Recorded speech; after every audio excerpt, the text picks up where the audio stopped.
and I'm going to reabsorb them into my blood. Right? And notice this blood is called the paratubular capillary. Right? So this is step 2, tubular reabsorption. Right? Yeah, Daryl. So the only thing left after the reabsorption is complete is the urea?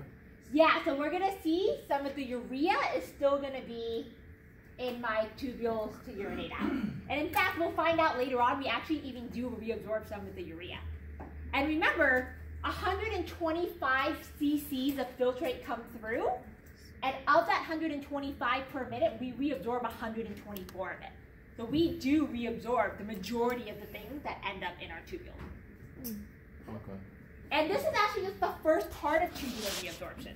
Notice I had you focus on the proximal convoluted tubule going into my paratubular capillary. It turns out just in that first segment, you can't reabsorb everything. You don't have enough time to reabsorb all your nutrients. So you're going to keep working at reabsorption the entire way. So for example, when you get to the loop of Headley, you're still going to be reabsorbing. The loop of Headley is actually only going to focus on reabsorbing 2 items. And the 2 items that you reabsorb, on the way down, you reabsorb water. So going down, and on the way up, you reabsorb solutes, sodium, and chloride. So again, you're going to use every opportunity you have to reabsorb the items you want to keep. Right? So this would be tubular reabsorption continued.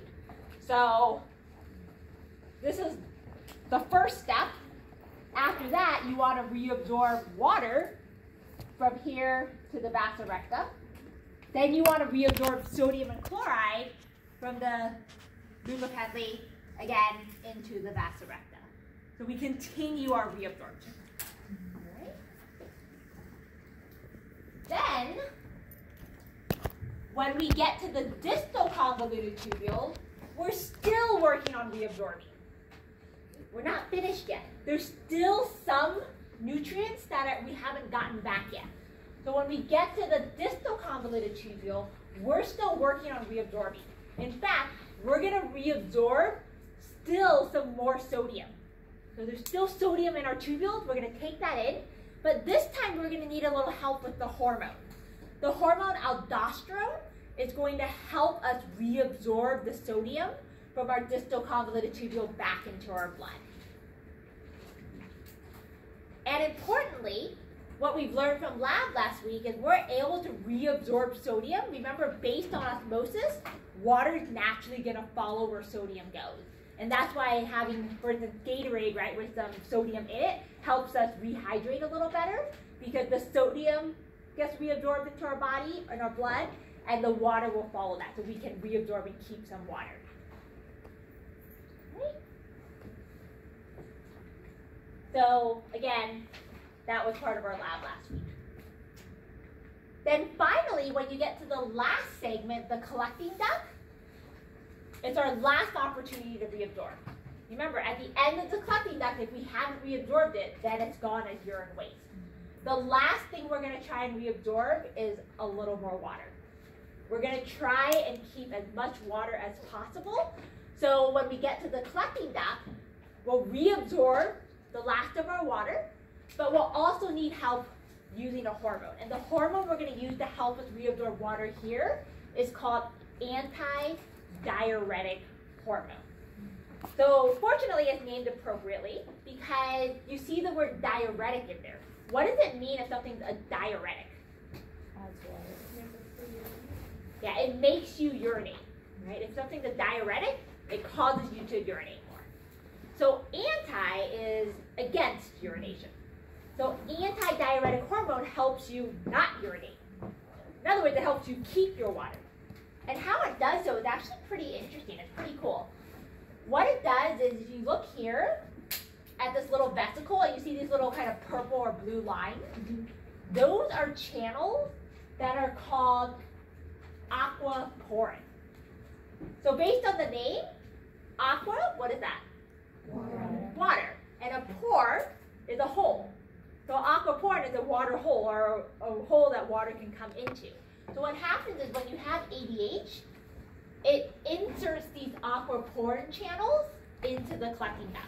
So you start to get all of these aquaporin channels in the collecting duct, which allows the water to be reabsorbed. It allows the water to leave the collecting duct and pour back into the blood. And so therefore you keep your blood, or sorry, you keep your water in your blood. Right. Questions on that? Yeah, Jeremy. So when the reabsorption is completely finished, what's left in the urine? Yeah, good question. So after we go through all of this reabsorption, what's left in the urine, hold that thought. I've got a slide that kind of gives you your final composition of urine. Okay. So remember we pointed out that, hey, we've got some urea in our tubules, right? And that's waste, and we haven't reabsorbed that yet. It turns out when we get to the collecting duct, your body does actually have some use for urea. So you'll actually reabsorb about 50% of the urea and then excrete the other 50%. The urea has nitrogen in it, NH3 groups, and that can be useful for your body. All right. So again, you end up keeping about 50% of your urea and then eliminating about 50%. Yeah. So the aquaporins are only for water reabsorption? Exactly. Aquaporins are only for water reabsorption. They specialize just in water. Okay, so what's between the tubules and the blood capillaries that allows for reabsorption of the other things? Good question. What's between the tubule and the blood capillary that allows for the reabsorption of the other things, like salt, like amino acids? So it varies depending on what you're reabsorbing. Things like salt is just simple osmosis, right? And then there's sodium channels at which you can go through for salt. Same thing with chlorine. There's chlorine channels that can go through it as simple simple diffusion, high to low. Things like amino acid are a little bigger, so you'll need special carrier channel. Same thing with glucose, right? Glucose, you'll have some carrier protein. So depending on what the solute is will depend on the specialized how it gets through. Now, but for water, one good method at the collecting duct is the aquaporin channel. Yeah, great question. All right. Okay, so let's think about diuretics. Right? Remember, diuretics make you go to the bathroom. So we mentioned last week in lab things like coffee and alcohol are really good diuretics. You know, if you drink any of these in excessive amount, you're going to the bathroom a lot. Okay, so think about that. If you drink coffee or you drink alcohol, you have to urinate a lot. What do you think? True or false? When you drink too much coffee or alcohol, you increase ADH release. True or false? Think about what ADH does.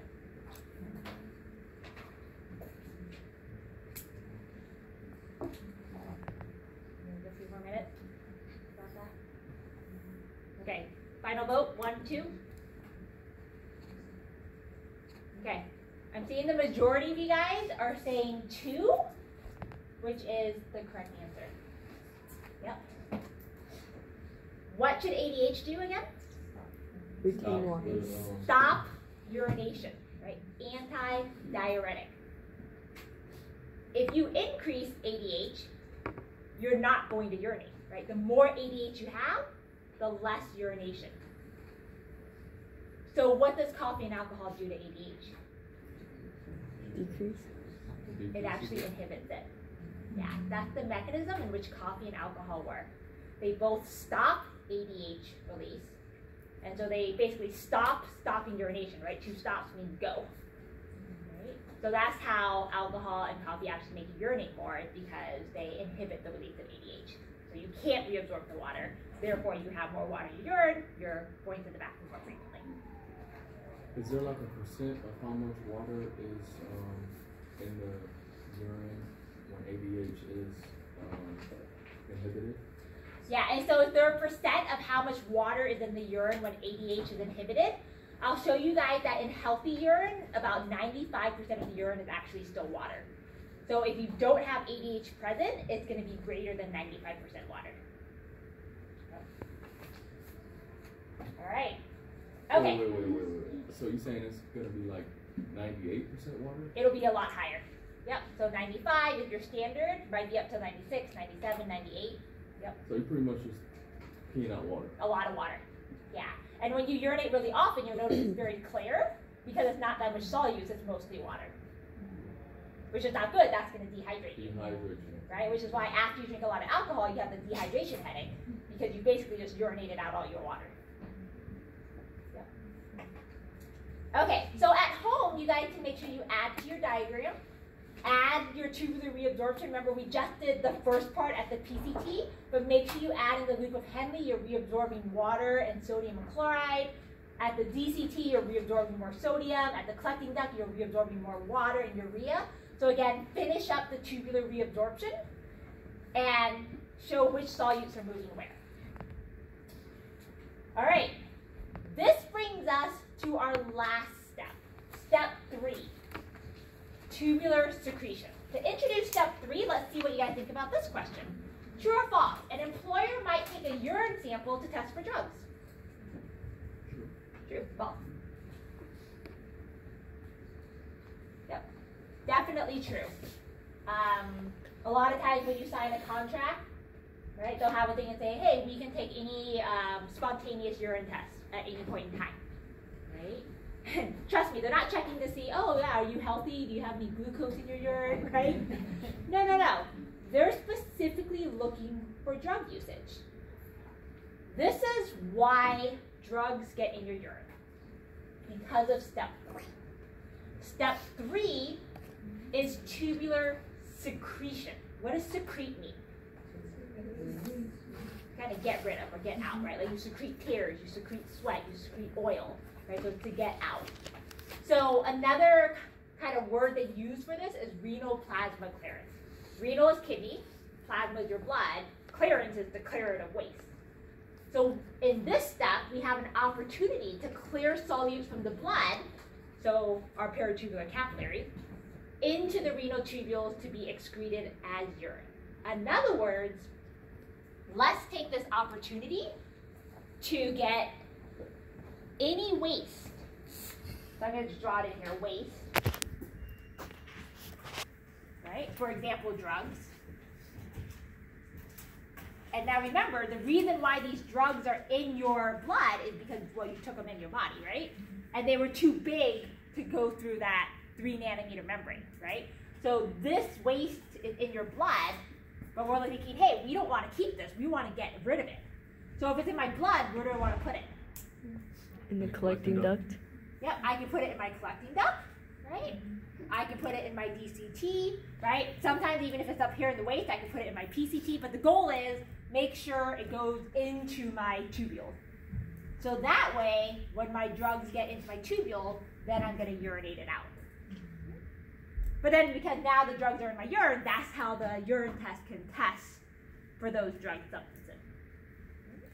So things like alcohol, right? If they're in my blood, one option is they will go into my tubules and go out as urine. How long do you think alcohol will stay in your blood and get transferred into your urine for? 24 hours. Depends, of course, it depends how much you drink, right?